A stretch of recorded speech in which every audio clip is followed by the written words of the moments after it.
একদিনের কথা। এক মোটা ধূসর বিড়াল ছিল, নাম মোহন। গ্রামের সবাই তাকে ডাকতো ব্যবসায়ী বিড়াল বলে। মোহনের একটা ছোট দোকান ছিল, সেখানে দুধ, মাছ, মিষ্টি আর খেলনা বিক্রি হতো। প্রতিদিন সকালে গামছা কাঁধে দিয়ে দোকান খুলে সে গম্ভীর ভঙ্গিতে বলতো, ব্যবসা মানে শুধু লাভ নয়, হাসিও বিক্রি করতে হয়। গ্রামের মানুষ তার দোকানে এলেই মজা পেত। বাচ্চাদের সে চুপি চুপি এক টুকরো মিষ্টি দিয়ে দিত, আবার কারো জিনিসপত্র ভুলে গেলে হাসি মুখে মনে করিয়ে দিত। একদিন এক মোটা ধূসর এক টুকরো মিষ্টি দিয়ে দিত, আবার কারো জিনিসপত্র ভুলে গেলে হাসি মুখে মনে করিয়ে দিত।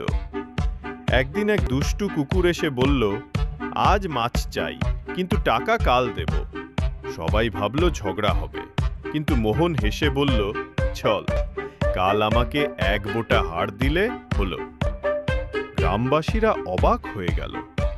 বিড়ালের বুদ্ধি আর হাস্যরস দেখে সবাই খুশি হলো।